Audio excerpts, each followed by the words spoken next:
There we go. We're a minute late. I almost forgot to switch us over altogether because we were talking about this. Oh, we're off centered. Yeah. Let me. Where's our video? Here we go. Why are we off centered? What's the filter set to?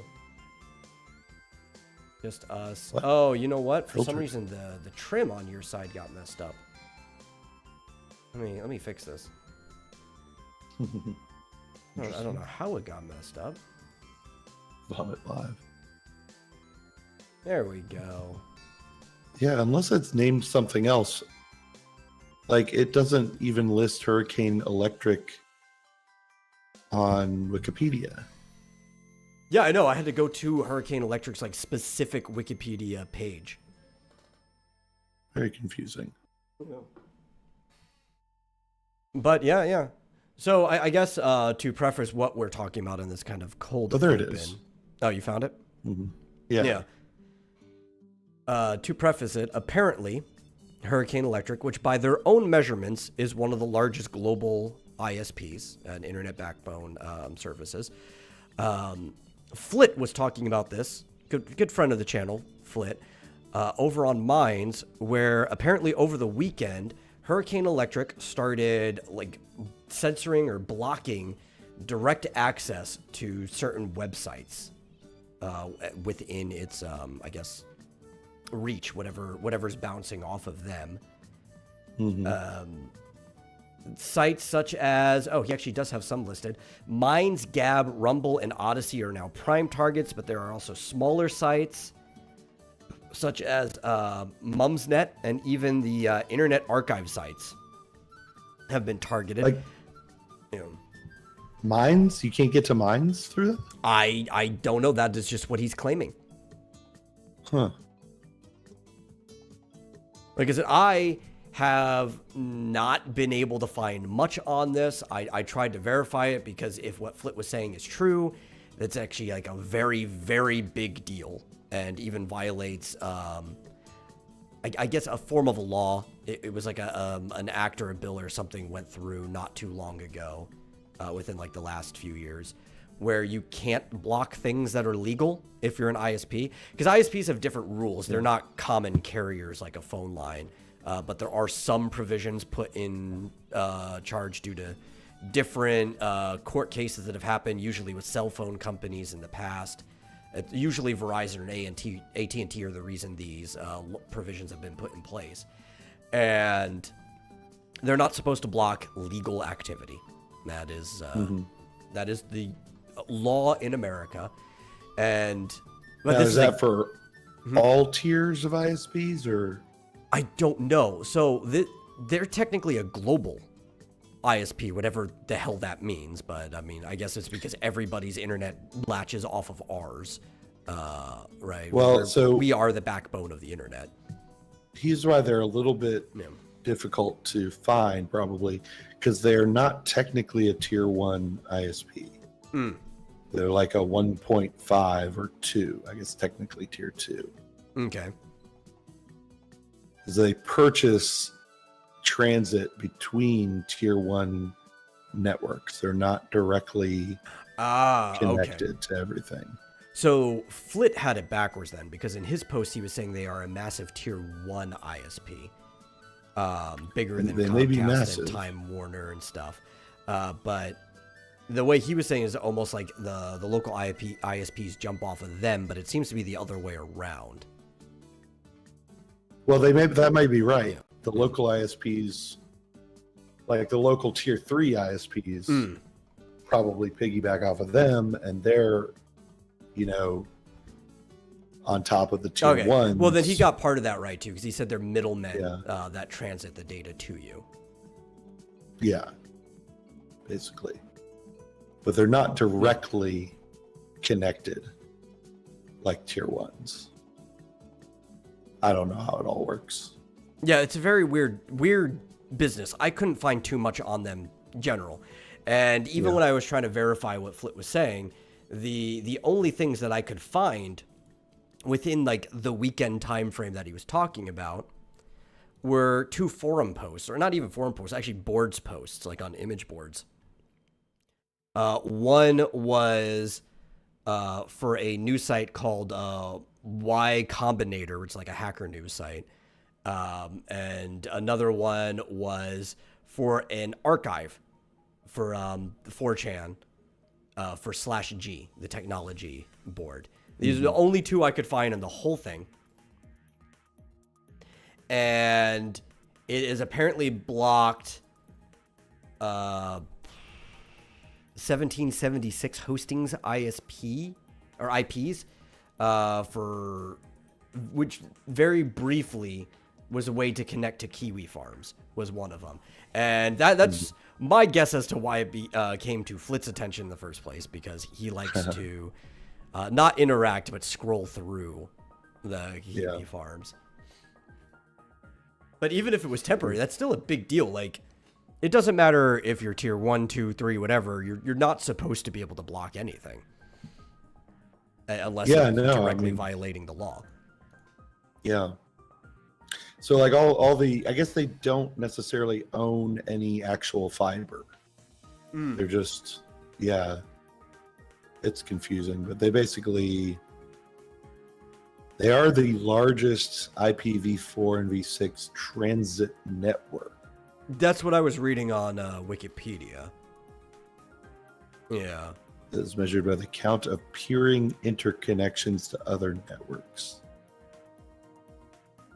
No, what I was reading, that was mostly from their own metrics, but nobody's trying to contradict it, so they're probably telling the truth. You know how it is with ISPs and their version of their e-penis. If somebody was lying, somebody would come in and contradict it right away. Yeah. Well, I wonder, I mean, so was it temporary or is it still? So I couldn't tell. One of them mentioned that it was very briefly. The other one didn't mention a time frame at all. So it might have only just been for the weekend. I don't know if maybe something was happening that weekend. That's why they were trying to block it, but it is it's still a scary thought that they would even do something like that if it happened. That I can even confirm if it happened. Yeah. I mean, some networks have been pulling this shit with Kiwi Farms specifically for a couple of years now. At least a year. I can't get to Kiwi Farms. Normally, I haven't tried Tor, but I never try to get to Kiwi Farms. I have just no interest, but I don't know. Maybe I should try, considering what's going on. Let's I may or may not have an account there. I don't. There might be some, some furry creatures roaming around Kiwi Farms. Yeah, I tried putting in the direct site link and it just redirects me to a Google search. Yeah, whatever.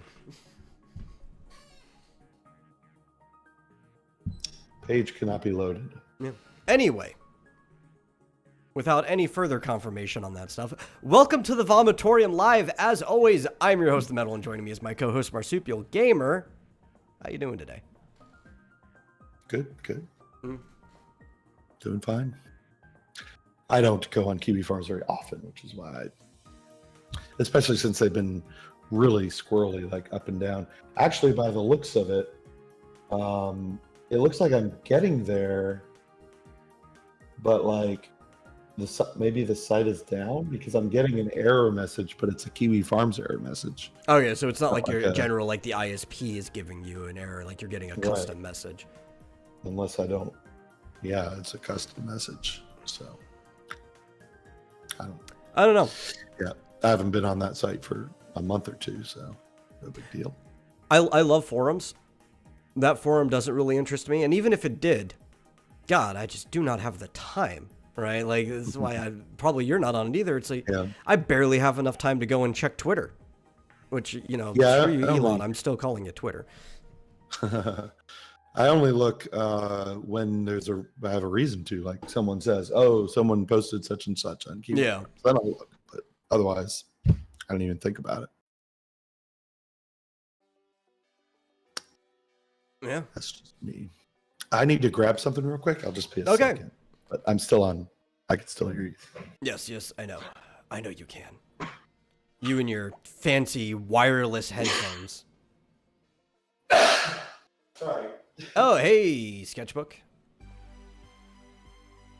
And also, Goji Berry was here before. Don't know if they're still here. I guess now's a good time. Get some brief stuff out of the way. Comedy icon Paul Reubens, known by most people as Pee Wee Herman, has passed away at 70 after his fight with cancer that he's kept private for years. It was kind of a sad thing. I always liked Paul. I thought he was a pretty funny guy. He's had his own share of controversies because anybody with that type of comedic mind has to be a little messed up in the head, including public masturbation. But aside from that, It was so guy long was ago. it was so long ago. And you know what though? I don't want to forget about it because it's hilarious. You know, like that's at this point it's a charming part of his life, if anything. Yeah. But that guy was hilarious. Even coming back, I didn't think I was going to like it, but I did still enjoy, I think it was Pee-wee's Big Vacation, the Netflix special that he wrote and starred and didn't direct. He was like the executive director, but like many actors and stuff, they need somebody else actually there directing while they're on set. So, Yeah. I mean, I thought it was pretty good. Not as good as Pee-wee's Big Adventure, but still pretty good. Yeah, and I never saw Big Top Pee Wee either. Have I seen I Big saw the Top? original. I might have. I don't remember it though. You know, He was I'm in gonna he was in Mystery Men. he was. well. Yeah. I don't know what else. Oh, he was briefly in Batman Returns as well. Yeah. Oh no, he was in so many different things, just in general. Yeah. God, I was trying to remember what it was. I was watching a movie with him in it not too long ago, but I can't remember what it was. But he just has so many, just like, because he was so popular, so many just like random, small, not even cameos. Sometimes he was an important character, but usually like brief appearances in movies throughout the years. Yeah, and Wow, he like was- Sketchbook says, he was not a bad actor. He was just a month away from his birthday. Yeah. Let me see. So, yeah, I'm just I actually looking on really IMDb. liked the TV show too, for being a hokey kid show. It was good. Yeah. I watched it. Yeah, That was a kid. had Larry Fishburne was on it as Cowboy Curtis. This is one of his earlier roles. Yeah, definitely. And wasn't Phil Hartman on that show? Was he? I'm trying to remember what he did on that show. Here, let me look it up. Let me look up the cast of Pee-wee's Playhouse. It's been a while since I watched it, but I liked Pee-wee's Yeah, he was Playhouse. Captain Carl. Oh, yes, he was. Okay, yeah, remembering that now. Yeah. Oh, I forgot Lawrence Fishburne. Yeah. Wow. I'm gonna go back and watch some Pee-wee's Playhouse. Yeah, really. Miss Yvonne. Actually, those are the only two names that I recognize. Yeah. Two A lot of the actors, other but- people were just like, there's a bunch of voices for the different puppets that were the parts of his house. Allison Mork as Cherry. Yeah, I remember Phil Hartman was on that. Yeah, so I'm just looking at his acting credits. He did a lot of voice stuff. Oh, he was in Legends of Tomorrow? 5 episodes? I watched the I first wouldn't couple know of it. seasons of that. I didn't Yeah, watch I any watched of the it. first- He was a voice in the Voltron Legendary Defender series on Netflix. Well, you know what? I won't say I didn't watch any of it. I watched like 15 minutes of it in one episode. I was like, I'm not watching the rest of the show. Legends of Tomorrow? Yeah.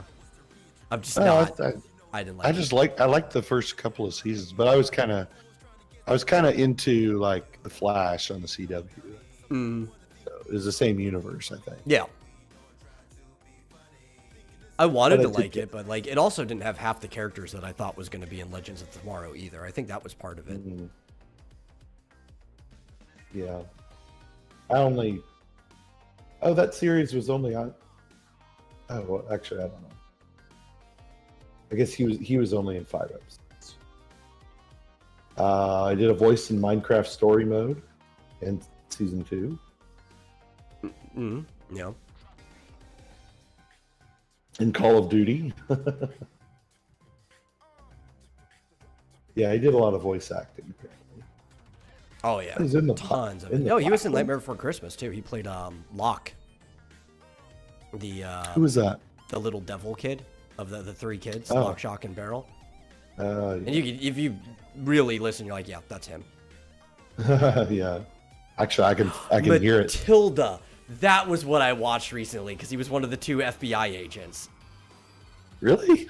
Yeah, Wow. the 2 that were scouting her dad like the entire time. Yeah. They're like, no, they're Who's boat it? salesmen. We don't even live near the ocean, Dad.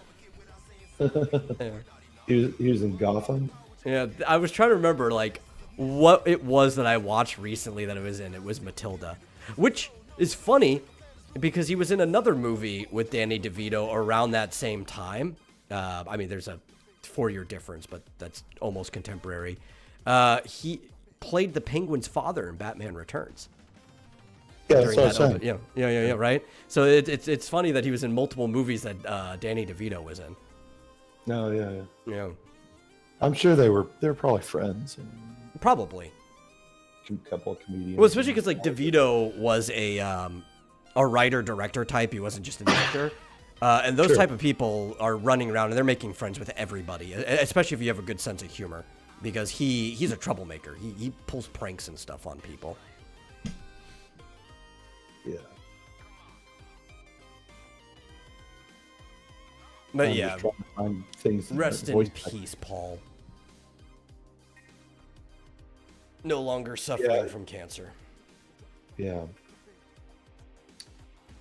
Well, that's sad.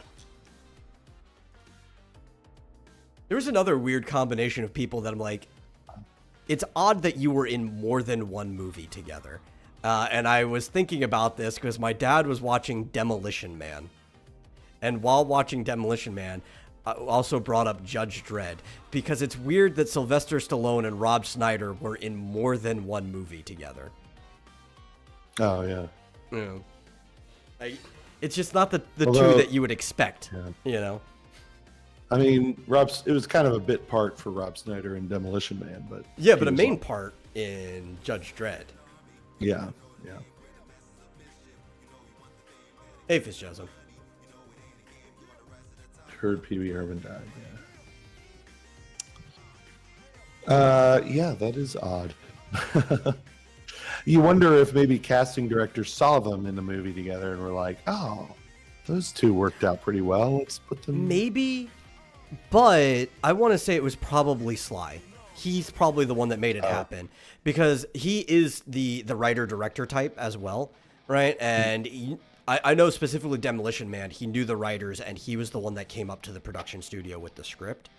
And he has a lot of say in the movies that he's in because he doesn't. Sure. He's very choosy about what he does. He probably Yeah. is like, "Hey, Rob, come in here." I want to know how your boy Zach, got the gig to do the Sylvester Stallone comic book. Yeah, I want to know that too. There's got to be a story behind that. Yeah. And I wonder, it was so goddamn late. Like, I feel like he screwed up that potential, Yeah. I feel like he burned that bridge, unfortunately. I also I don't know feel what like it the came out problem of was. nowhere because it's like when he did it, when was the last Expendables movie? Like 3 years Oh. before that or whatever? Like it seemed like a Yeah, pretty probably big more. gap in time. Yeah, plus, I guess because I don't know where he got the contact or whatever, but, his first, couple of comics were, just blockbusters. Like, you know, Jawbreakers was Yeah.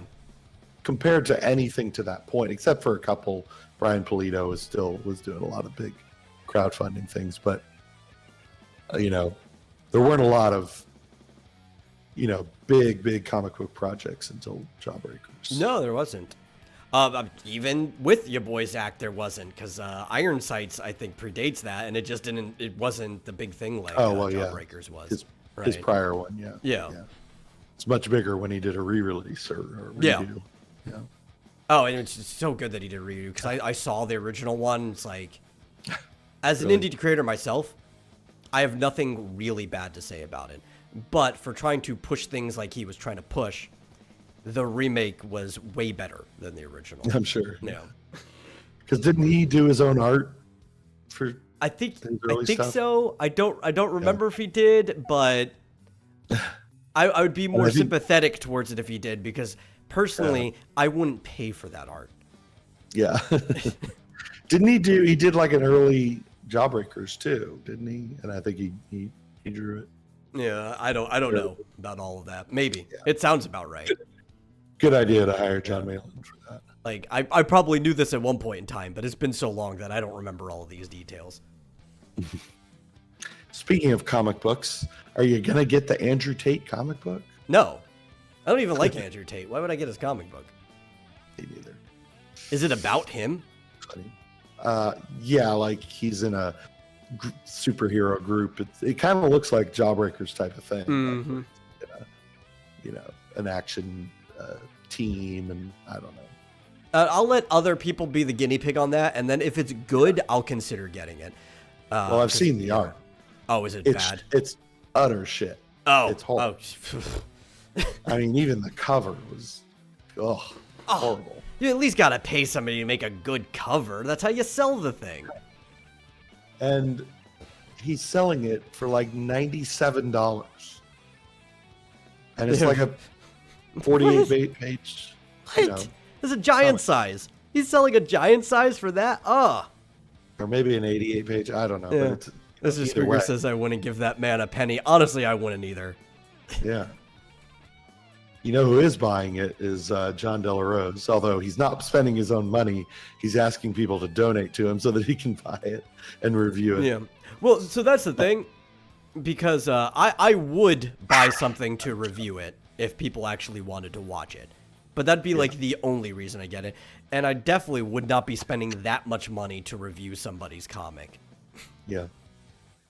Obviously, it's A, as a joke, because it's utter shit, everyone can tell.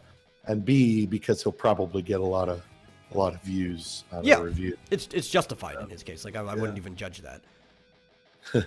If your average person was trying to buy it, though, I'm like, dude, you're getting ripped off. You're just...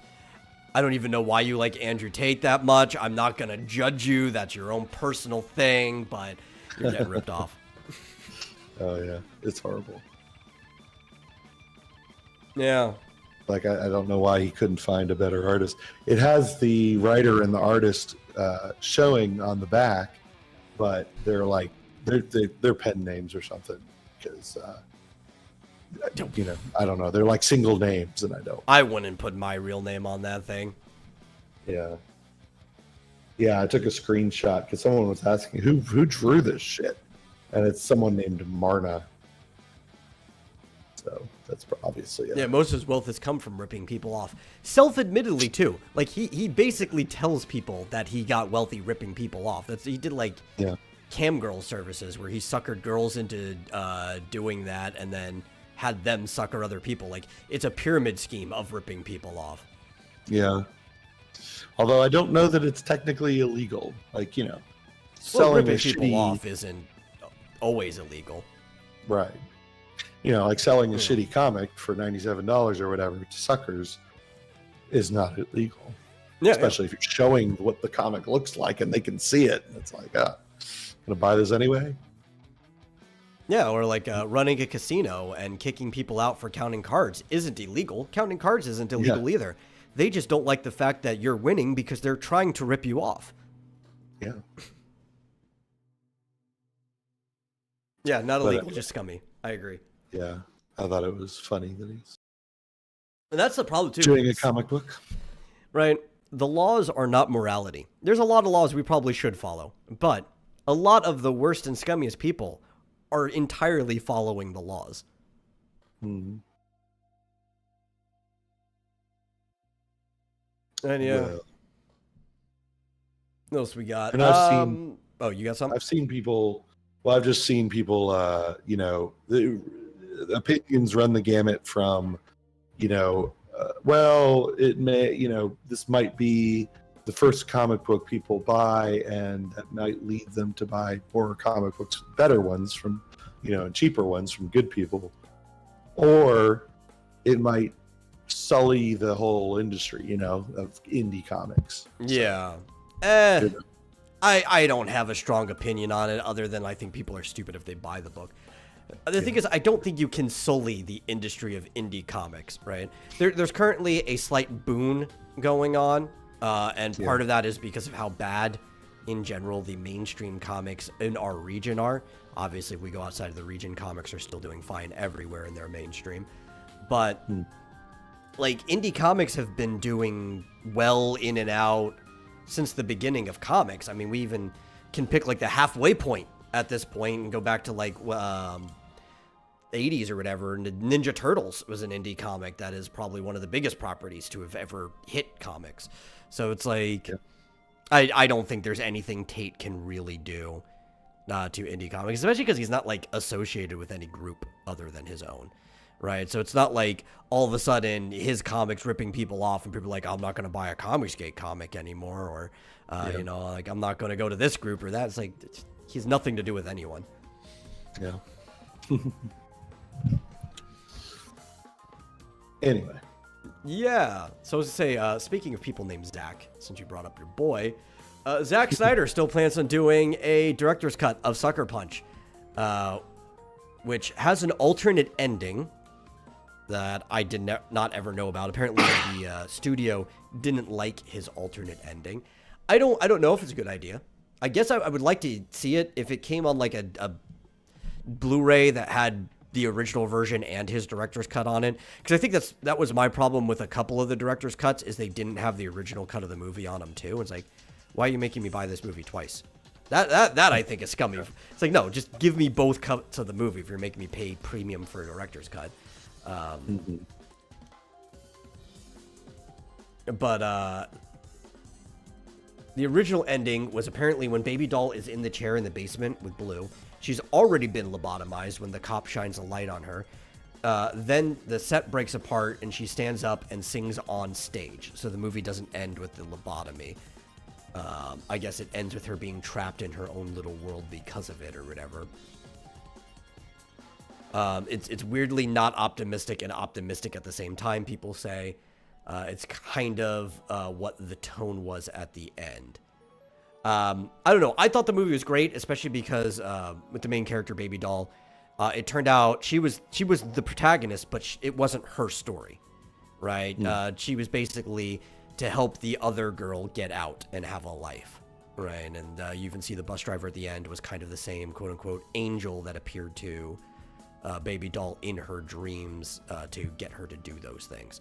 So, like, I thought the movie was great on its own. I love Sucker Punch. It's one of those movies that I can go back and rewatch, and when it makes me think, yes, Zack Snyder does have the capacity to make good movies. He just often can't for one reason or another. Maybe it's the studios. Maybe his idea just doesn't actually work with the property he's trying to do. But he does have the capacity to make great movies. I don't know. I don't think everything Zack Snyder ever needed or ever had done needs a director's cut. Some of them, it might be a good idea that production came in and be like, no, this is a better ending. Sometimes you need editors, Yeah, it seems like the projects where he's kind of got free reign end up just going out of control and being very laborious. He needs to tighten up his movies. Well, it's kind of like with Justice League, right? Because I know you were one of the ones who liked it too, right? With the Snyder cut of the Justice League after it finally came out. But like I can understand why the production company made him change it, right? And it's probably because if you really think about it, his version of it doesn't work if you cut out a lot of scenes, right? Like, so you have to even change the ending and stuff, just so the movie can be within the runtime the production company wants. I don't actually fault the company for it. They just made him do a worse ending of his movie because of it too, because a lot of things just don't work cut that way. Well, and he didn't originally get to do it. You know, that's right. They had to have somebody else come in and clean it up. He had to leave the project halfway through. But who was it? Was it Gunn who came in and cleaned it up? I think. No, it was some other big movie guy. I mean, who was it?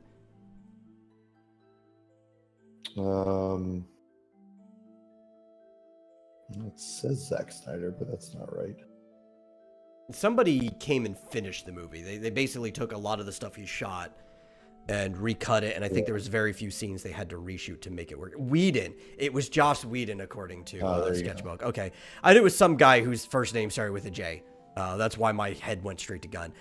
Yeah, Whedon, of all people, too. Freaking, it was Buffy. But yeah, a less talented man came in and cleaned it up. But I understand the drama between Snyder and the production company. When you are running a company, you're like, listen, we need to get people in the seats. This needs to be within a certain runtime. You're using too much of the budget to make it longer than we want the movie to be anyway. Like, people always try to blame the production company, and I do think a lot of times you can. But you should also try to, like, Iron Man them. It's like, did they have a point? Like, were they actually in the right this time? Because they can't be wrong every time. Yeah. And, obviously his version was way too long. It might have worked as a duology or trilogy or whatever. But yeah, I think that was another problem, is the production company tried to pigeonhole his vision into one movie as it is. Trying to introduce all of these characters at the same time, because I think up to that point, the only people who had been introduced are Batman, Superman, and Wonder Woman, and one of them was dead going into this movie. So you have two main characters that are already introduced. You have to introduce everybody else. They probably should have made it either a 2-part or a 3-part movie. Mm-hmm. The sketchbook says, damn, Whedon is less talented than Snyder. That's really bad. Snyder's good, but he's highly overrated. Well, I think Snyder, one, even though he loves comic books, unless you're really willing to work with him budget-wise, make him make a trilogy or something, and make sure he has a property that his type of vision can work on, probably just shouldn't be working on comic book stuff. But he's great with things that have the aesthetics of comic books. Whedon, on the other hand, also has that same kind of background, right? One of the things that made him big was that he adapted a comic book for a TV show. But also, they're both writer-directors. Like, both of them write. Snyder, a little less of the writing. He usually works with a buddy to get the writing done, but he is involved in the writing process. Whedon, his people don't sound like people. Right? Or, I mean, they sound like... Buffy. What was the comic book? Buffy was a comic before Whedon adapted it. But his people sound like caricatures of people, right? They sound like he just spends too much time in California talking to Valley girls or whatever, because even your intimidating guy sounds like some dude who spends all his time on the beach, right? While Snyder, at least, he and his friends, they can write people that talk like people talk. Right. I'll even just give him that. I believe his people exist, even if there are flaws in his movies. And I think that's like a bare minimum, Yeah. Yeah. I don't know that he was, well, I guess we'll see with if James Gunn does better, but I don't think he was really cut out to do like those DC movies, because Batman v Superman, God, so bad. I think he was cut out for a different part of DC, working with like a lot of their darker imprints and Vertigo stuff. I think that was another problem, is that they just tried to make everything too dark. But like Watchmen, I thought Snyder did great with Watchmen, and Watchmen is naturally already a darker property, so it was a good fit for him. He likes to tell stories that are layered within themselves. I mean, looking at Sucker Punch again, that's a multi-layered story. Watchmen, because it's going back and forth out of chronological order. Even like Man of Steel, that was the type of story he wanted to tell, was out of chronological order. He likes layered stories. Some of these DC imprints, Vertigo and stuff, would be better for these layered stories that are darker than actually touching Yeah. these main things. Actually, talking about that, I really sat in it. I was trying to think what bothers me about the Nolan Batman movies, right? The reason why, like, a lot of other people, it feels like Batman, but to me, no matter how hard I try, they just don't feel like Batman. And I sat there and I thought about it, and I think it's the same problem with the entire DCEU, right?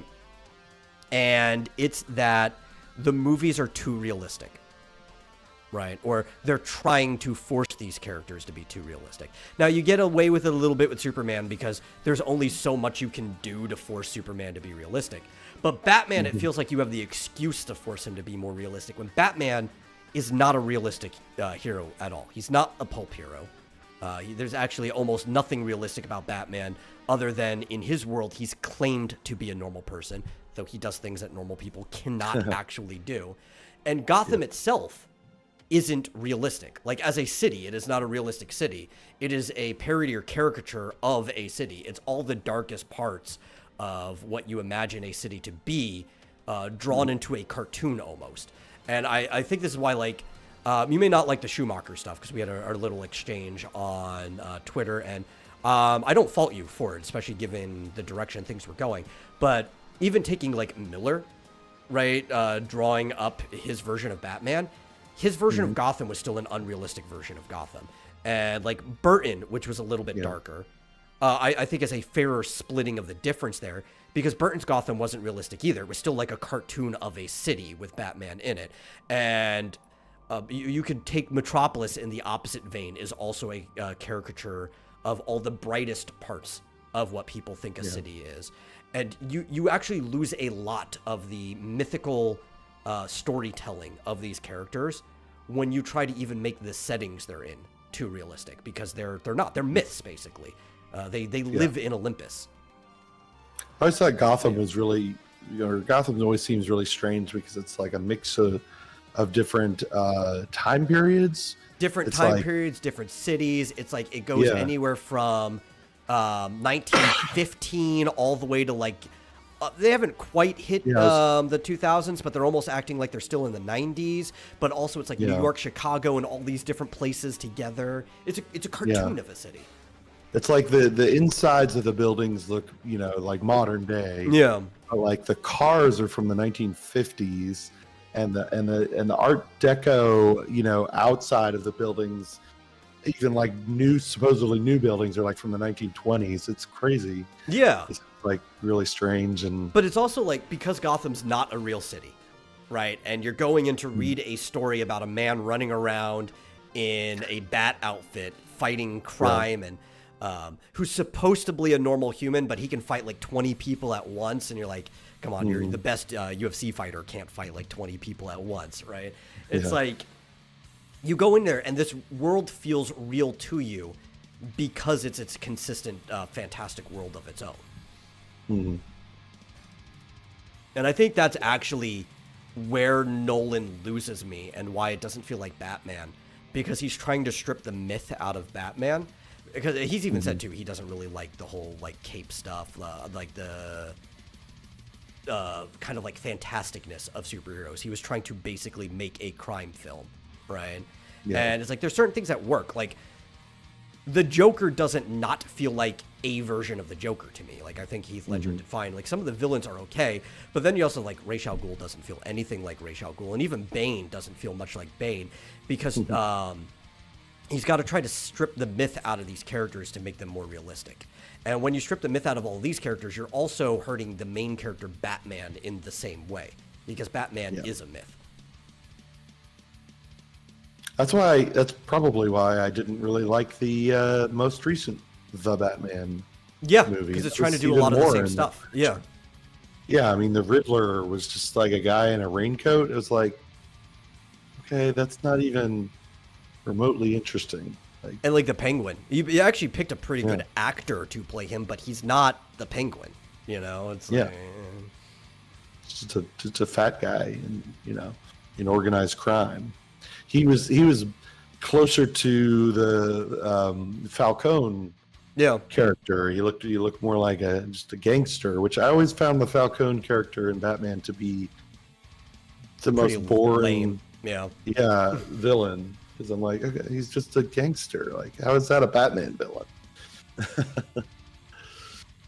That's why, like, and I hope actually this gets fixed by Gunn, right? Because we're no longer in what they call the Snyderverse, which was clearly set up not just by Snyder, but he was told to build upon basically what Nolan was doing in that trilogy, right? So that kind of already limited him. But Gunn, while The Flash was shit, and I mean, a lot of that was written before he came in, and he was basically rewriting and trying to work the best out of it. I'm not going to... that was done under him already leading DC, but a lot of that stuff was the production of it started before he got there. Yeah. So I'm not going to judge him too hard on Flash yet. I'm going to wait till the next movie that happens, that he has more control over. And then I'll start judging him heavily. But at least from looking at Guardians of the Galaxy, he's not the type of guy that, or even like his Suicide Squad, he's not the type of guy that wants to make things overly realistic. Right? He doesn't want to strip the myth out of things. So there's a chance, a very small chance, but a chance that he might actually start doing good by these iconic superheroes that are supposed to be larger than life. Yeah. Hopefully. That would be nice. Yeah, The Flash was directed by Andres Muschietti. Yeah, but Gunn's not going to be directing any of these movies. He's like the producer that's running all of the DC universe now. You know.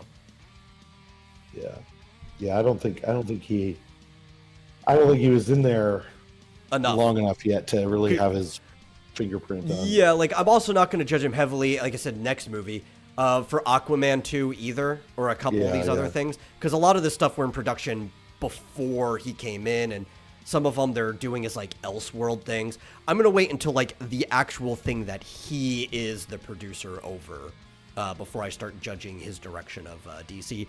Though I'm probably not going to like the content that a lot of his stuff is based off of, judging by the previews they gave us. I can still try to judge the movie on its own merits, though. Yeah.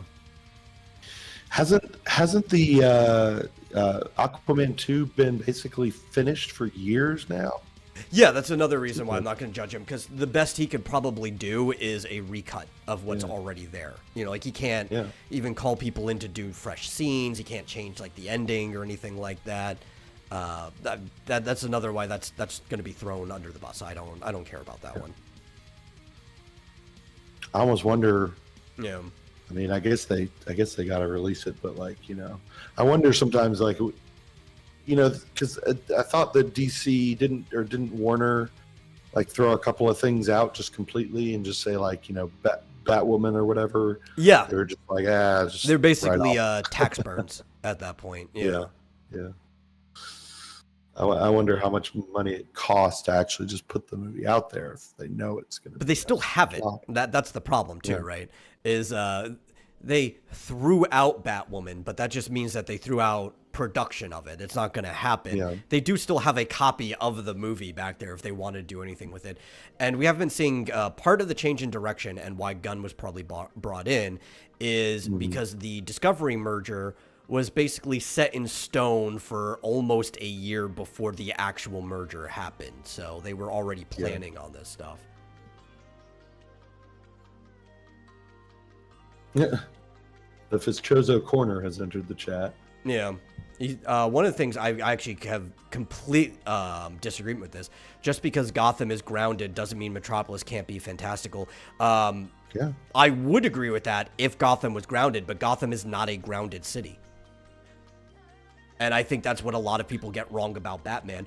That, again, you cannot like the flavor of Schumacher, but it's something that both Burton and Schumacher got right about Batman, is that Gotham's like a fantastical city. Like, one of the things, like, I talk about Batman and Robin, right? There's a chase through the city very early with Mr. Freeze and his henchmen, and they're going on a bridge that doesn't even need to be there, other than the fact that traffic is too high in Gotham that they can't have single layer roads. And this bridge is like 60 feet up in the air, and it's just a road to bypass the other roads. And next to it, because no city would ever build this way, is like an 80, 90 foot statue of what I think it's Bruce's father or whatever, but it's like an older Wayne. There's like this huge statue there. And it's literally touching the bridge. Like, that's how close it is. And they launch off of the bridge through the statue, off the statue's reached out hand onto like another bridge road. And it's like, nobody would build a city this way. But it feels like Gotham, because when you're reading the comics, that's how Gotham is. Yeah, the buildings are all like ridiculously large and at impossible angles, and it's like, you know, like if you look at the ending of Batman Returns, when he stops, or I guess there's a scene where you sort of see Catwoman look out into the horizon at night, and you see the buildings and the city, and it's just like, that's kind of a crazy looking skyline. Like, it's insane, but it looks real. It looks right. Both of the Burton movies, most of like the alleyways and rooftops and everything were soundstage sets with like painted backdrops, and they even had like model sets like he did in The Nightmare Before Christmas and stuff, because you just could not film in an actual city and get the shots that you need for a Batman movie. Yeah, those buildings don't exist anywhere in the world. But I agree. But I like. And you could totally do that with CG these days. Like, you could just make those type of sets if you wanted to make it look more realistic. Yeah, I like the version of Metropolis in the Superman animated series, where it looks like the future or the city of tomorrow, like, which is what it's supposed to be. Yeah, it's very futuristic looking. And usually people keep that. I think almost using the exact same design in that canceled, talking about things that Warner Brother canceled, that canceled Scooby-Doo Crypto crossover, which I've watched. I have a copy of. We might do a movie night of it coming up soon, but just to remind people, this week's movie night on Thursday is Batman Mask of the Phantasm. If you want an actual fantastical version of Gotham that was on the big screen, come into the Vomitorium Discord on Thursday night at 9 Central. But yeah, no, it's Metropolis looked great in that. It looked just like the one from the cartoon. I even thought Metropolis looked kind of okay in the old Superman movies, because while a lot of the sets were street sets, when they were dealing with like the skyline view and stuff, that was soundstage and models, right? So they were trying to split the difference for their budget, especially with how old it was. But they still made it look a little bit more fantastic than just being in New York at the time, or Chicago. Yeah, the street level was scenes, all though, just it's actual just like, streets. Yeah, I'm just like, oh, that's just New York. They're clearly they're in front of the Chrysler Building right now. yeah, exactly. Joshua Hughes says the Scooby-Doo and Crypto movie is actually coming out now. Oh, did Discovery reverse that decision? I like if they did that. It was a good movie. I liked it. It was probably the best representation of Scooby-Doo and some of these like DC characters I've seen in years. It's a great movie. I was mad that it got canceled after watching it. I'm super happy if it got uncanceled. So wait, you saw it? Yeah, I have a copy of it. It was leaked. Somebody leaked the full copy of the movie. Yeah. Oh, really? Yeah. Huh. It was on like a archive, internet archive, like archive.org or something like that. But I downloaded it. I have it. I was going to say, like, wait a minute. If it was canceled, how did you see it? Some people are saying it was never canned or never canceled, but I don't know. I don't know. The people who leaked it, because apparently it was somebody who worked on it, said it was canceled. Maybe it got uncanceled because of the leak, and they're like, no, this guy doesn't know what he's talking about or whatever. That happens sometimes. The movie will be available for purchase digitally and on DVD only at Walmart on September 26th. Yeah. Scooby-Doo meets Crypto. Yeah, I thought the name of it was Scooby-Doo and Crypto 2. Apparently that's only in Canada. Only in Canada, okay. Because that is the name that showed up on, like when the intro, on the trailer. The title shows up and everything. But because of multi-layers. No, I'm wrong. You're right. Sorry. Yeah, Yeah. Scooby-Doo and Crypto 2, I guess. Oh, I wouldn't be surprised if I was wrong and like the version I got was the Canadian version, because you can put different titles on things now. But that was definitely the title I saw. Yeah, apparently when it was leaked back in 2022, it was called Scooby-Doo meets Crypto, Yeah. but they changed the name. I gotcha. Available in Canada digitally on September 26th and on DVD October 24th. There's a lot of what's it called? A lot of second guessing and stuff, and a lot going on in Warner Discovery right now because of a lot of the canceled projects, and Discovery's coming in and they're reversing decisions, not just to uncancel some things, but to cancel some other things that probably should have been canceled. And some of this stuff we think that maybe Warner preemptively canceled it prior to the Discovery merger because they wanted the merger. Obviously, they were in the red in some areas, so a merger would be good for them. And maybe they acted a little too soon on some things. Apparently, Tara Strong will be voicing Harley Quinn in that movie. Yeah, Or she did. voice. I clearly recognized her voice when I heard it. Yeah. But a lot of them are like classic voices. I think... I didn't look up everybody, but I think even Lex Frank Luthor was Welker. voiced by the one from the animated TV show. If it wasn't, the guy was pretty damn close to doing an impression of him. Charles Halford. I Lex don't remember the Luthor? name of the guy who did him back then. Yeah, Frank Welker is Scooby-Doo. Yeah, and he's been playing Scooby for a really long time. I'm glad they kept it. I believe Matthew Lillard also voiced Shaggy in it because it sounded like him. Yep. A lot of them were just like, I recognize that voice, I recognize that voice, I recognize... Like, the characters all sounded the way they were supposed to. They all acted the way they were supposed to. Yeah, as Joshua points out, Tara Strong has been doing the voice of Harley before. Yeah. That's why I Injustice mentioned games her. and stuff. Yeah. I Yeah. feel like they replaced her at some point, maybe for some of the newer. Yeah, Crappier because they jump around. I don't think she voices her in the Harley Quinn TV show, but I don't really watch the show to tell you. There was also a Batman movie that was centered around him and Harley Quinn together. That was voiced by what's her name? Mayim Bialik. From Daisy, she also was Amy in The Big Bang Theory. She actually did an okay job. She's a good actor. really? Just got stuck in a shitty TV show for a decade, Nolan North as the Joker. That's interesting. Instead That is of, interesting. what's his name? Luke Skywalker Mark. or whatever. Yeah. Mark Hamill, yeah. No, Luther was Mr. Krabs. Oh, okay. Oh, you said that movie sucked.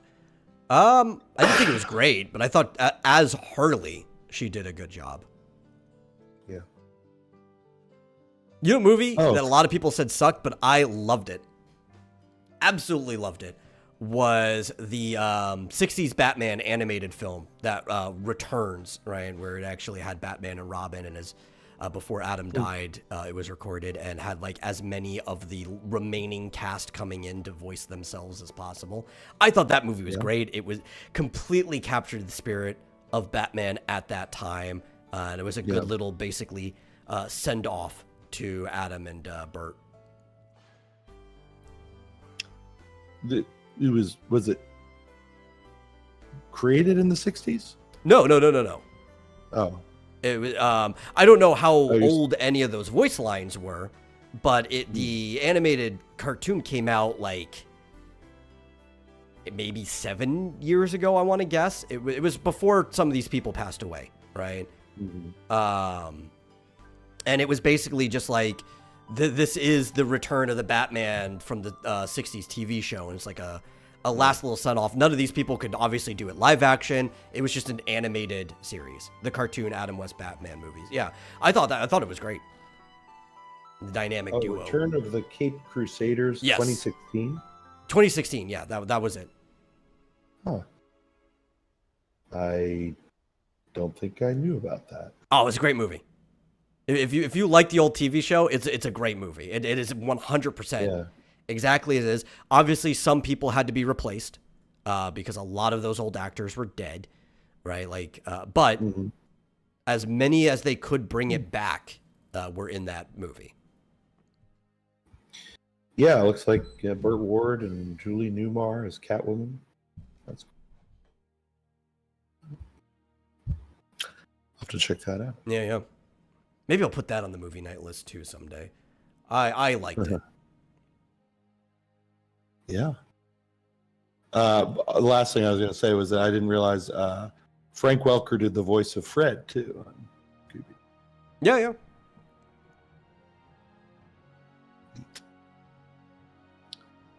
Neat. Fizz Joseph says William Shatner voiced Two-Face. No, actually, when he was younger, I could totally have seen William Shatner being a good live-action Two-Face. Like, I think he could have pulled it off. Yeah. Fitzgerald pointed out Nolan North normally does the voice of Deadpool, I guess. Yeah, like well, he did the voice of Deadpool in the video game, and I think in a couple adaptations. Will Friedle has also done the voice of Deadpool in the more family-friendly versions, like if he shows up on the Spider-Man cartoon or whatever. Which Will Friedle you would probably know as the voice of Terry in Batman Beyond, like the main character.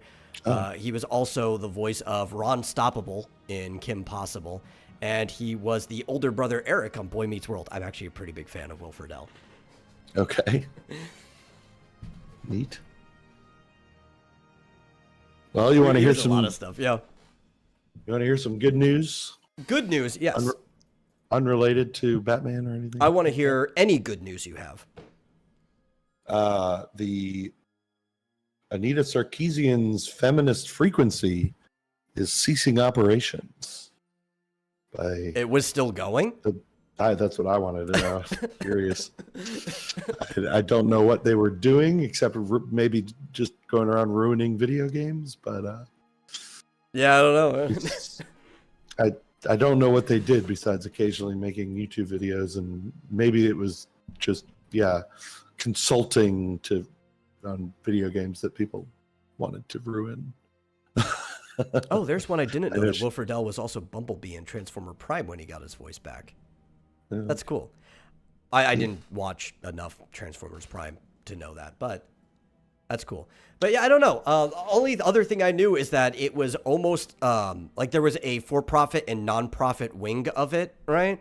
And they were using the non-profit wing for like political avenues, which is part of like how she ended up like speaking in front of both Congress and the EU, which is ridiculous. I guess it was a media outlet. I guess, I mean, I know they had like a YouTube channel. But yeah, ceasing operations actually in late September of this year. Well, thank fucking God. I thought it was already dead. Me too. I hadn't heard anything. And, no longer accepting donations as of today, actually. The profit part was all Anita. Yeah, I'm sure. Yeah. But, I know. The only thing I'd heard about it was that she occasionally would be consulted for, whatever, sexism. Oh, on all kinds of things. Game boards, comic boards, movie boards. Yeah. Government but, like, there were actually things. some, like, game development companies that would bring her in. Well, what does mean by boards? Like on their operations. Oh, I see what you mean. Yeah. Well, God, that would be even worse. I mean, it's bad enough bringing her in as a consultant. Yeah. To actually give her power. Crazy. So all of them. Like, I have no idea how. Like, she was already pushing that stuff before she got into the limelight. So it's actually probably good that she started saying the retarded shit that she was saying so that we could actually know this person exists. Yeah. Yep. And nothing of value was lost. No, not at all. But that's actually the one thing why I I get in arguments with people like, if you never gave Anita the time of day, she'd have no power. It's like, no. There's certain people in that time period that if you didn't give them the time of day, if you didn't react in, they'd have no power. Again, she was already pushing this shit. It was actually probably the best to point her out and let people know. It's like, no. These are the people that are trying to stop and change the things you like. Yeah. Yeah. Nope. She was an active part of trying to ruin things. Yeah. Let's see. Quick mention, as I told you before, 8-Bit Do has a really cool new Nintendo-inspired mechanical keyboard that is set up like the NES and Family Computer. So you can pick which one you like. They've got like this cool little like button pad next to it. These big A and Bs that you can get. They even have like an A and B macro or area, which is like right next to where your like alt and function keys normally are, or I think the function and the right click button. Yeah, I was wondering what those big buttons were, but apparently, you can just basically assign them to a single key press or a macro or whatever you want to do, I guess. But other than that, my only problem with it, and the only reason I wouldn't buy it, is it doesn't have a numeric keypad on it. I know. It's a short I can't keyboard. stand short keyboards. Me neither. And Actually, Oh, do you want me to finish? Yeah, I don't know if you said. I used to have a wireless Macintosh keyboard, but it didn't have a keypad, so I was like, I hate this thing. And eventually, got a regular keyboard. It's like, the thing is, I know you don't use it very often, but when you do, it's really useful. Oh, I know. I use mine very, very often. Like almost any time I need to do any type of number input, because it's like using a calculator. It's like having a calculator pad right there on your keyboard, And I'm just so used to like I do a lot of math. Okay, I do a lot of, probably more than your average person does for no reason. I don't know if it's because I like doing math more than the average person, but I just find myself doing a lot of math in my free time. And it's nice to be able to just do math on a numeric keyboard, right? Yeah. But that's actually one of the reasons why I started getting such big laptops. It's not like, I mean, I do like big things, but it's not like I have to get a 17-inch screen or something like that.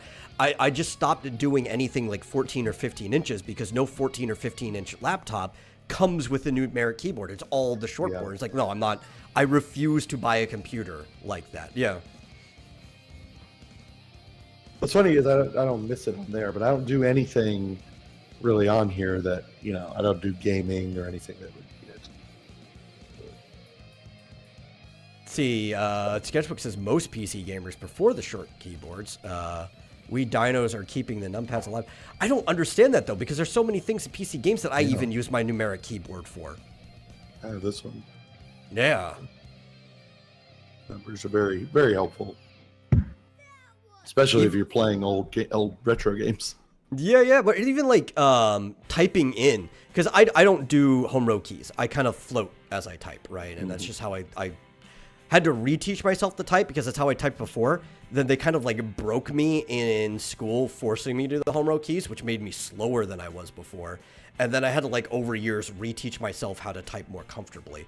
But like as I'm even like setting up the titles for the show, since there's a lot of numbers involved, I'm actually just using the numeric keyboard with my right hand every time I type a number for the show. Yeah, I mean, whenever I type in a phone number on a website or something like that, just my hand automatically goes to it.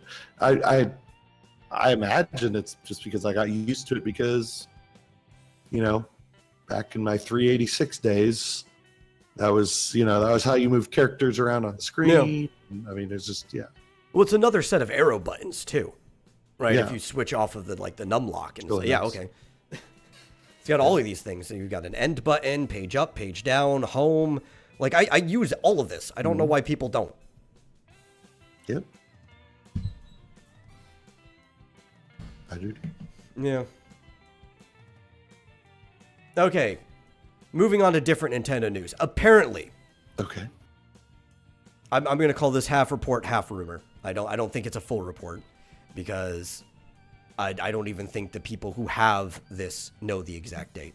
But the Switch 2 already has a dev kit or whatever out to certain developers. This I have absolutely no problem believing. Nintendo often sends out dev kits anywhere between 2 to 3 years before the next system comes out. As soon as they basically have a working enough model, they want people to already start making games for it, because it takes a minimum of 2 to 3 years before a system comes out to make a game anymore. So you gotta, you want stuff on launch. So I'm trying to remember what company, maybe they didn't reveal their source. And this was also part of what made me a little sketchier about it. Yeah. Right. They did not. Yeah, they didn't. But they claimed the story originated on VGC. Yes. Video Games Chronicle. Yes, that they did. But they claim that the Switch 2 will be releasing in the second half of 2024. Now, I am still a little sketch on that. I don't know. My original gut feeling, just going off of trends, going off of the language Nintendo was using, was that the Switch 2 or sequel, whatever, would launch in 2025 and have that year, even if it was early. I was thinking maybe spring of 2025 because the Switch and Breath of the Wild launched in spring, the year that it came out. Like it was 2017. And then it would ride through all of 2025 with the Switch still being in production.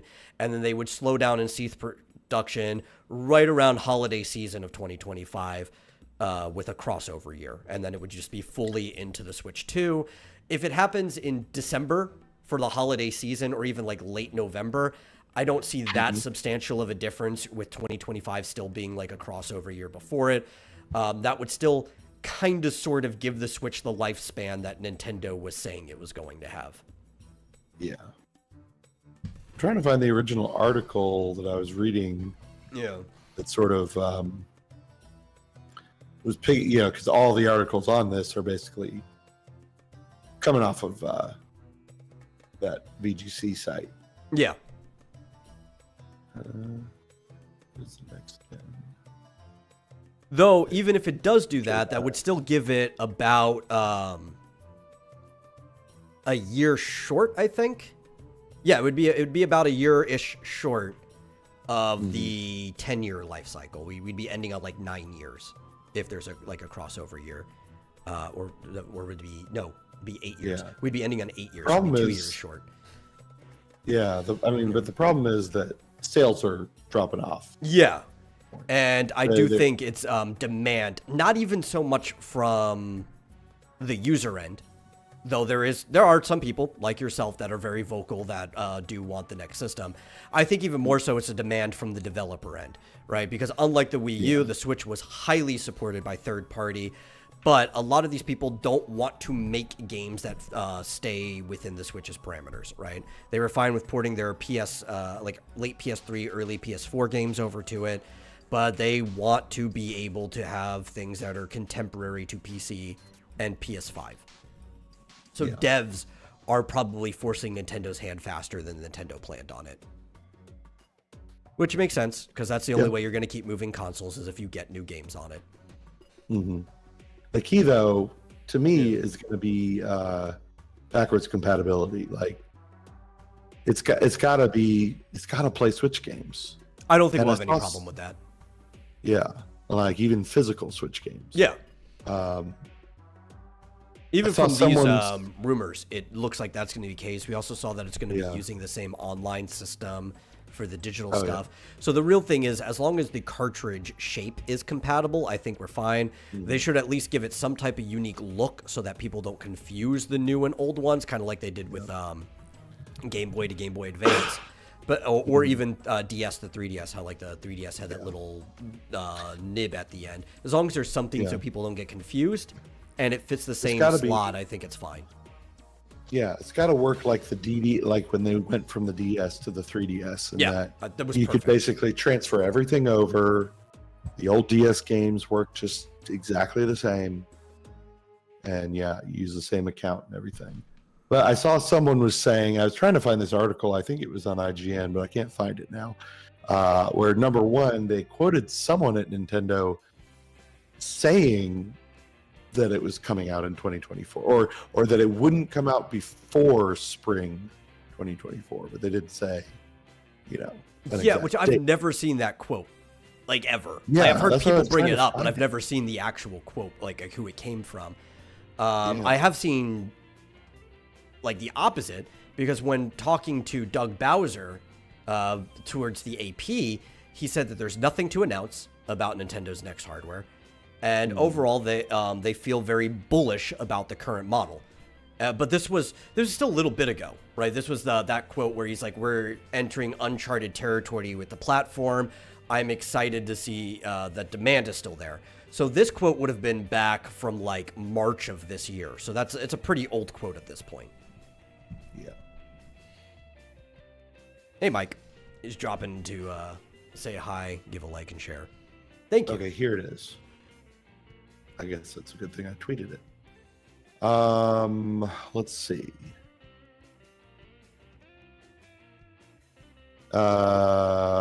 Where was it? Unless they changed it. So strange. Yeah, now I can't find the quote. Yeah. Swear to God, this article said 15 million. Oh, well, okay. Furukawa, sustaining Switch's sales momentum will be difficult in its 7th year. Our goal is selling 15 million units this fiscal year, which ends in March of next year. But we will do our best to bolster demand. Do we know how many units have been sold this year? I can look it up, but apparently there were 18 million sold in the last fiscal year. Yeah, so their goal is 15, but they don't seem very optimistic. Yeah, let's see. Yeah, so last year it was just under 18, right? 17.97 million. Right. Switch sales. Oh, no, see, I'm seeing conflicting things. So what I'm seeing is that it was 23 million in the last fiscal year to 17.97 so far this year at a 22% decline.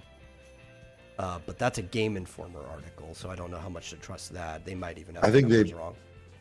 They may have been confused because 18 million is... Because that's what I was seeing for... That's what they sold. Yeah. Yeah, but 18 million is what they sold in the 22 to 23 fiscal year, which went from April of 2022 to the end of March. Yeah. 2023. So that article may not have understood the concept. Maybe not. Probably not. Yeah, all I'm seeing is that this forecast is 15 million for this year. And they want to hit at least another 2 above that forecast. What do you mean, another 2? Another 2 million. Like, if the forecast is 15, but they want to hit 17, right? So they want to hit another 2 million above that forecast. Okay, but the president, Furukawa, is saying he doesn't even think they're going to hit 15. Yeah. So, let's see. Okay, April, let's see. I might have to do the math myself. Yeah, because I think all we have is like quarters and month by months. Let's see. 1 year. Is this every... Oh, this is every week. Forget it. That's too much. If it was only months, that'd be something. Yeah, I could add much. up April, May, June, July. Right? It's only been 4 months in the fiscal year, so. Yeah. I think what's really going to tell, especially if they claim the system's coming out last half of next year, which to me sounds like only holiday season of next year, because Nintendo's not stupid about when they launch their consoles. They know the big holidays. They're either going to put it around Easter or Christmas. Those are the holidays where you can move product. This holiday season will probably actually tell them if they need to rush the next console or not. Because that's where they're going to probably see the most of their sales. You could say maybe some of the pickup will be right before the end of the fiscal year in Easter, but you can't just assume that, right? You have to predict your Easter sales based on what your Christmas sales were. So they're probably going to know by the time we hit Christmas. Yeah.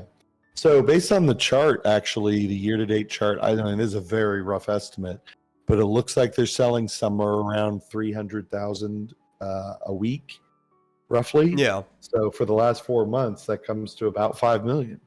So multiply that by 3, that would be 15 million. But they are dropping at this point. They are dropping, but then again, there's Christmas. Yeah, it always drops in the summer, unless you're weird like Microsoft and Sony, where you launch in midsummer. Which I never think is a good idea. I don't know why they decide to launch in summer. Then you'll obviously get a spike and then drop off through fall until the holiday season. The Black Friday week last year, the Switch sold 1.3 million units in a single week. Yeah.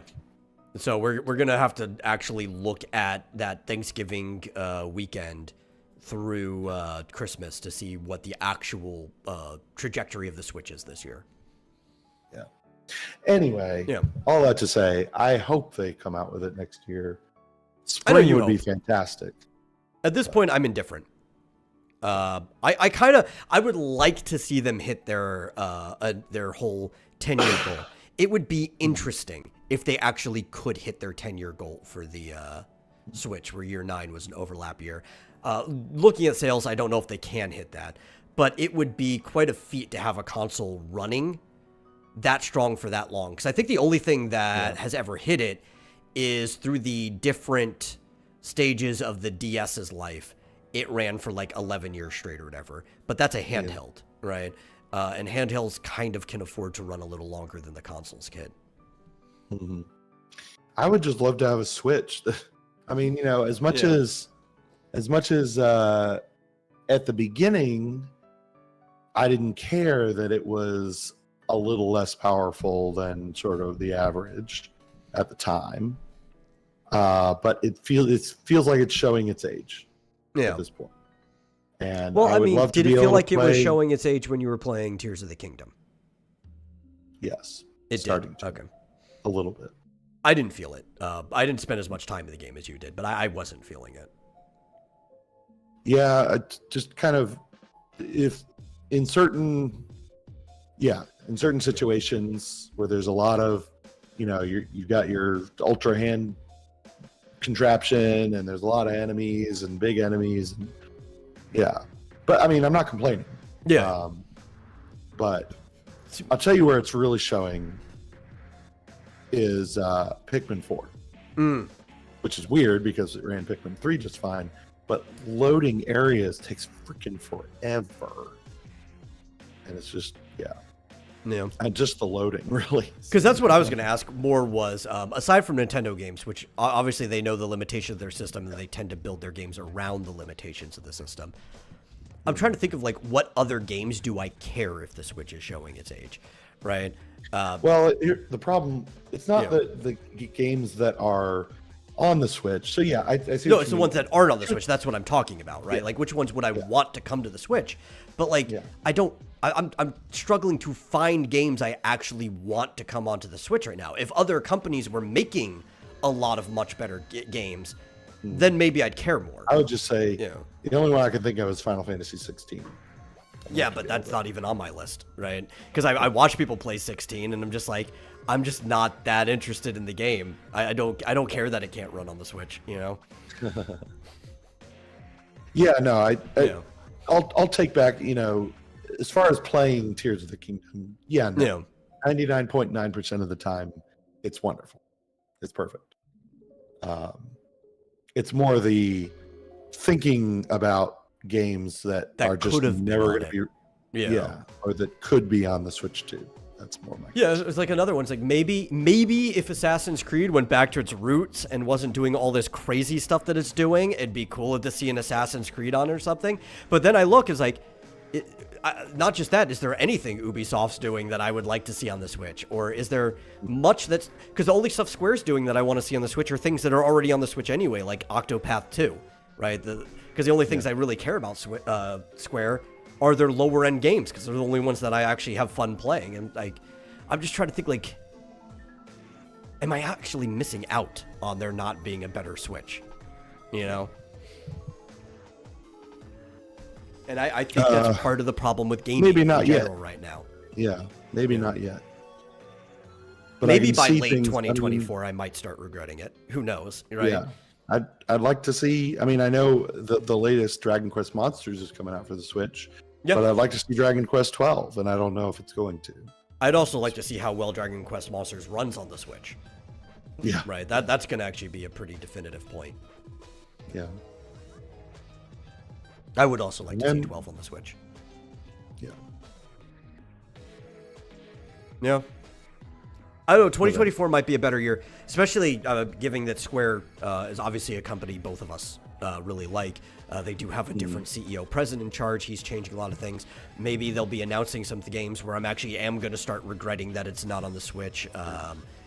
Ubisoft does say they want to focus on more of their traditional franchises, so even if they're still fucking Assassin's Creed, maybe there'll be Rayman games, and I'm going to be mad if they don't make the Rayman game available on the Switch, you know? I wonder if Metroid Prime 4 is going to be, if there's going to be two different versions for the Switch 1 and Switch 2, or if maybe they just decided we're going to make it for the new one exclusively. At this point, I would go with the latter. Like, it's been in development hell for so long that I would just make it purely for the Switch 2. I wouldn't even be mad as a consumer. Like, I'll just wait. I've been waiting long enough for it anyway. Yeah, I mean, if they're going to just, you know, if you're going to do it, make it spectacular. And it could be a system seller. Maybe. Yeah. Well, Metroid isn't consistently sold all that well, but still.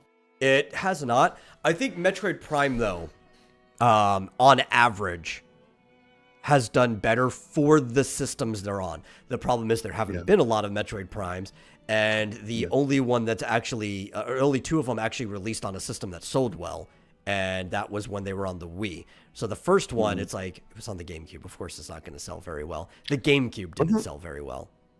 Wasn't the second one on the GameCube too, or was that on? Was it? I think I originally. don't remember. They might have both been on GameCube, but like the GameCube didn't sell well. 3 was definitely on the Wii. I remember 3 being on the Wii. I think maybe they did like a 1 and 2 remake on the Wii too. Yeah, they re-released 1 and 2 with the motion controls, which actually made a lot of sense for those games. And 3 did better than 1 and 2 because it was on the Wii, right? And Exactly. the Wii actually sold well as a system. But I actually feel like That's why, in general, Metroid Prime would sell better than the normal Metroid games in the modern like atmosphere of gaming. They just haven't really been on successful consoles, and it does seem like kind of a waste not to have it on the Switch, which is one of the most successful consoles of all time.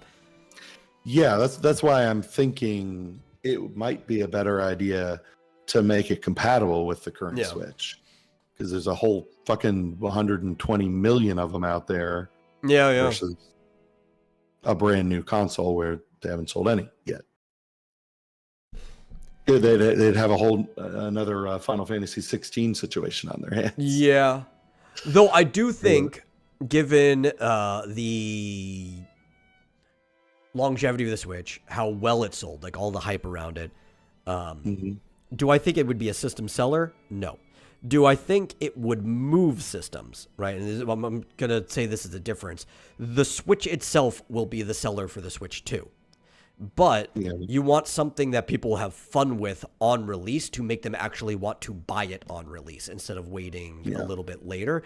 Do I think it is enough to move some people to get it on release that they would have waited maybe till Easter or maybe till the next quarter or whatever? Yes. So I'm not going to call it a system seller, but I do think it would actually move units. Yeah, but it would be a huge mistake to not have at least a version for the existing Switch. Well, everybody's talking about how they're expecting Mario Kart, like the Switch, to have had its own Mario Kart instead of just this deluxe version of a Wii U Mario Kart that they've been supporting. Around the time that they're predicting is also when the last updates for the Mario Kart like season passes and stuff is going to stop. Yeah. So what we're actually thinking is maybe they're trying to time around the next Mario Kart to be at the launch of the next system to actually move units. Because you want to talk about anything being a system seller, Mario Kart's one of the most successful games of all time at this point. Now that I could see as an exclusive to the new one. I would totally make it an exclusive to the new one. That is your mover. Mm-hmm. Absolutely. Yeah. They just need to. I'm trying to think. Was there ever? I guess the Switch didn't launch with Breath of the Wild, but Breath of the Wild was, or did it? It did. So Breath of the Wild launched the same weekend that the Switch did. You could still pick it up for the Wii U because it was on both systems. Right. But when the weekend it came out, I picked up my mom's Switch and her copy of Breath of the Wild for her at Walmart at the same day. Yeah. The only thing I'll say is they don't want to make the same mistake they did with the Wii U. The Wii U didn't have any exclusive Zelda games, did it? No. They had remakes. Yeah. They had a bunch of remakes. And they didn't even have a bunch of- crossover because Skyward Sword was exclusive just to the Wii. Even though it was close to when the Wii U came out, they could have had two versions then instead of waiting way later for an HD remake of it. Yeah, and it had a couple of one or two generic Mario games, very generic feeling. Well, you have to look. Both the Wii U and the 3DS were bad launches. The 3DS recovered because they did that whole price drop and the ambassador program and stuff like that. But both of them were bad launches. 3DS had no core games when it launched at all. Didn't even come with a game on any package, I think. Yeah. I remember I got to pick a game because of the order that I got. It's like, oh yeah, you pre-ordered it at the level that you got a game with it at GameStop. So pick which game comes with it. Like, oh, I didn't even realize that I paid that much money. And I believe I got Street Fighter 4 3DS version with it. And then I also bought Resident Evil Revelation like that same week or whatever. Like I picked them. I just spent money on an extra game to have two games. But there was like no Mario game or anything like that at the launch of the 3DS. It was pretty barren and people were complaining about it. Or if there was a Mario game, it was like one nobody cared about. I'm not sure I got any. Oh, I never owned any of these launch games. Yeah, because there wasn't anything good, right? Yeah. I even ended up selling Street Fighter 4 because I hated that version. Online, everybody just you had 4 macros. Like you could just hit the button and it would do the combo on the touchscreen, and everybody just macroed all the best things. Like there's no fun to this game. So I sold it and picked up something else. And the Wii U had Nintendo Land. That was it. Yeah. Which was fun, actually, but it was fun, but not enough to make people actually want to buy it. The only people who bought it on launch were people like us who were going to get the Nintendo console on launch anyway. Yeah. But yeah. I mean, the nice thing, I guess they've always been somewhat backwards compatible, but I guess I don't remember if I got the 3DS right on launch or not. Yeah. But obviously, mostly just played my existing DS games on it at first. Yeah, well, I think because I think Revelation came out later. The only reason I was able to pick it up at the same time, though, is I completely forgot that I pre-ordered and paid off a 3DS. So, like, it came out in March or something, and then in June. So it had already been sitting there for almost like a whole quarter of time. In June, I get a call from Mike, who runs the GameStop in Cedar Hill, and he's like, hey, you have a 3DS that's like just sitting here, right? It's like, no, I didn't. Let me go and pick it up. Yeah, anyway, my point was, my only concern about releasing a Switch next year is, is it possible that the reason Tears of the Kingdom took so long is because they were also working on the third one in the series for the next console? I'm considering that because it does feel like this is supposed to be a trilogy. Yeah. Right. Yeah. They need a Zelda for the next, like, exclusive to the next. But then it also just feels too soon, right, Yeah. to release Zelda in 2024 around the launch. Unless they have got something else planned, like Mario Kart, and then maybe Zelda's going to be for holiday season the year after, and they just will already have it pretty much finished. That seems like an okay plan. I could see waiting holiday season 2025 for the next Zelda game. I don't think that Even would be still, too that's soon. so fast. I mean, Compared to the what was gap it, of the last one. 6 years, 7 years. But also, from what I'm Reasons told, they also. have no DLC planned for this one, unlike the previous one. So I think that will justify it being shorter. And probably the reason they have no DLC plan is because they have the next game plan. One of the reasons this game was made is because they said they had so much DLC and what they wanted to do with the story that they just ended up making another game instead. Yeah. Well, yeah, they don't want to make the mistake of just not having any interesting games like they did with the Wii U. Well, and As you much do as the need one of your big titles, right? So there are right now, with what moves things, there are 3 franchises they have that one of them needs to be around the start. And I'm talking about Nintendo proper, not their actual biggest franchise, Pokemon, which I don't expect to see that around launch. But of their proper franchise, there either needs to be a Mario game, which Mario Kart would do it. There needs to either be a Zelda game or an Animal Crossing. Those are the 3 that will actually move them, especially after the success of New Horizon. If you don't have one of these 3, I think the launch will be lackluster, especially because while there are people who want the next Switch, it does seem majority of people are happy with the Switch the way it is. And one of the reasons they're not moving enough is you probably have everyone who's happy with the Switch already owning one, right? So that's why a stronger one would come in, because you might pick up some people who weren't willing to get a Switch yet because of it. Yeah, and they need, and you know, another good aspect of the Switch was that the third-party support has been so incredible. I mean, just even at the beginning, getting things like Skyrim so early on, and all these other third-party games, so that a lot of them were ported from other systems that have been around for years and years, but at least it was like, oh, well, now I can play it on the airplane where I couldn't do that before. I can play it on, in the car. So they need to get a lot of these newer games that aren't coming out for the Switch to come out for the new one. Well, and I think there's also another group of people too that are, they're not a majority. They're a minority, or actually maybe you might call them a plurality, right? But they're not a majority.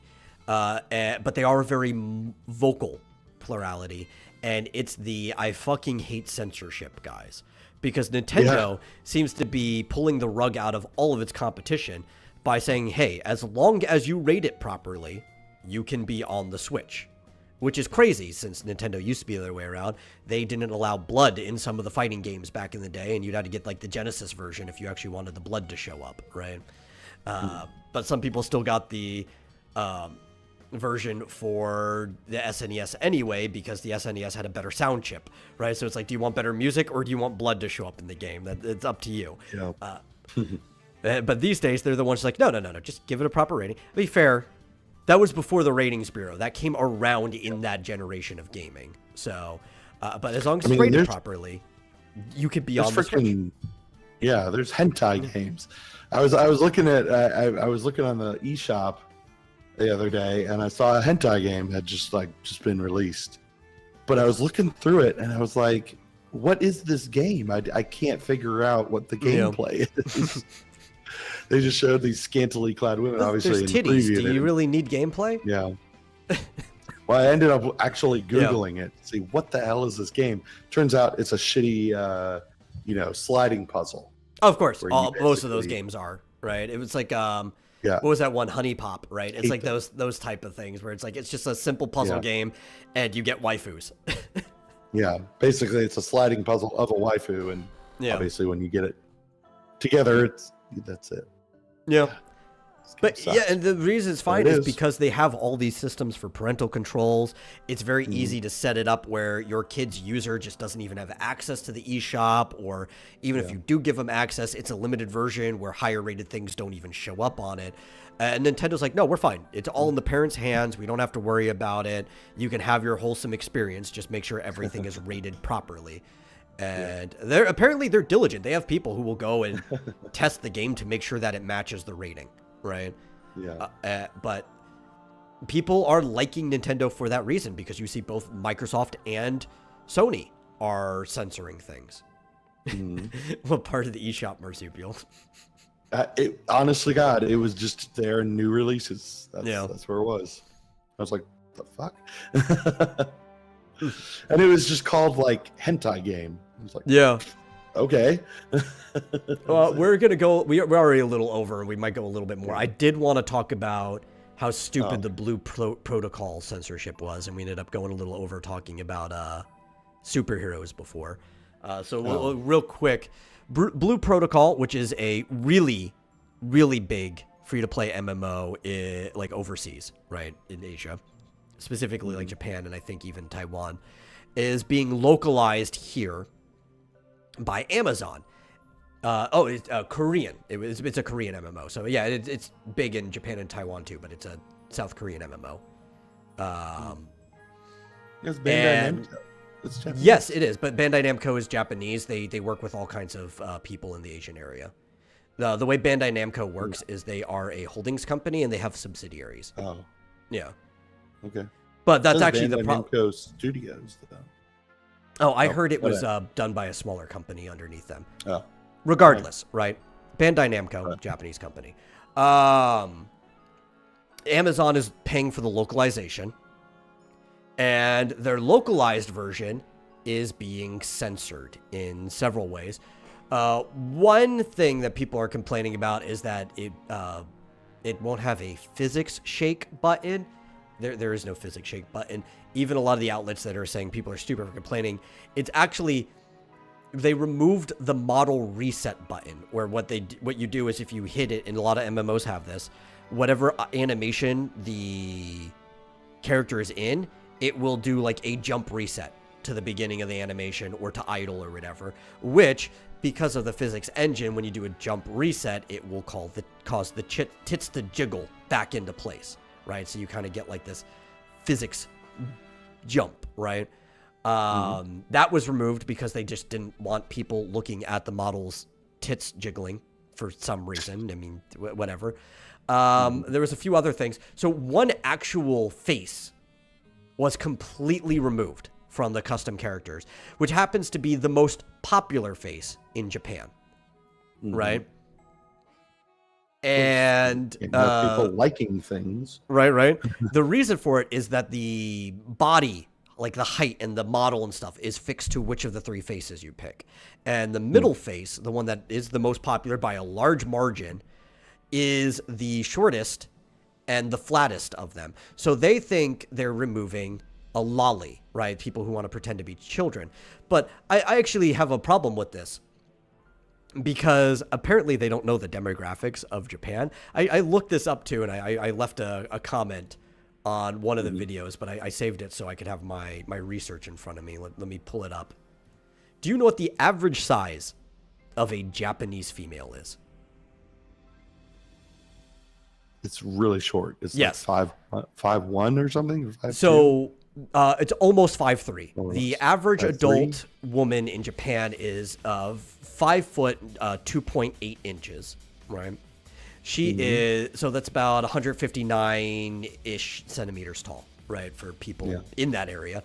They have a BMI of about 21.9, so that's pretty thin, right? And the average cup size is between an A and a B. So the reason this is the most popular model is because that is most of the women in Japan. Yeah, that is literally, you could slide it even shorter, but on the higher end of the model, that is the average character, right? That's the average person. So it's not even just women wanting to play as women, because actually a lot of women end up playing as guys for the same reason a lot of guys end up playing as women. But if the women want to play as themselves, which is also pretty standard. There are also guys that want to play the type of woman they're attracted to. And being attracted to this model of woman doesn't mean they're attracted to children. It means they're attracted to the people that live in their country. Yeah. It's funny. I didn't actually realize this. That's not a lot shorter than the U.S. The U.S. average It's about 5'4"-ish. for women is 5'4". That's shorter than I expected. The BMI is a lot higher. And I think sure. the average cup size in America, probably due to BMI, is actually about a C cup. So you're going to get some difference. But yeah, no, it's not that much shorter. It's only about an inch. Yeah. Forgot what I was saying. Yeah, anything below 20, isn't that getting into like underweight, anorexic BMI? Yeah. I think on average, due to our obesity problem, we're getting close to 30, which means most people still aren't obese. I think it's like 28-ish is our average. So that's most people are somewhere between an actual okay build to being slightly overweight. While in Japan, it's like 21, which they're just in healthy. They're still just in the healthy range. It's below an 18.5 is considered underweight. Yeah. But yeah, no, so they're just they're mad that people are attracted to the average person in their country. Now this is why we need a Switch 2 so that Nintendo can basically dictate how a localization goes, because I imagine this game isn't going to come to the Switch. It doesn't look like it is. No. I don't think it could. But again, it's Amazon, so even if there was a Switch 2, the fact that Amazon's paying for the localization, it would still be censored on the Switch anyway, unless you got the Japanese version, which you can do since it's the eShop is technically region locked, but all that means is you just need to go and make a Japanese eShop account. I have one, and then you go to like Play Asia or whatever, you get some yen, you get like a yen card, pay as you go, and then you could buy whatever you want on the Japanese eShop. Is there an English translation of the Japanese version? For Blue Protocol? No, I don't know. I would assume so, just because it is very popular in all of Asia. There's a few games like Final Fantasy XIV had an English translation in beta before they actually even let Americans play it, just because there's a lot of English speakers in that area. Even Phantasy Star had an English translation before it came over here. You were just still locked to that region, Oh, but Blue Protocol isn't even on the Switch. No, it's not. So yeah. No, I'm just saying, like, if there was a Switch 2, you would be able to play the Japanese version if it could be on there. And that's like the only way you can stop this level of censorship. Yeah.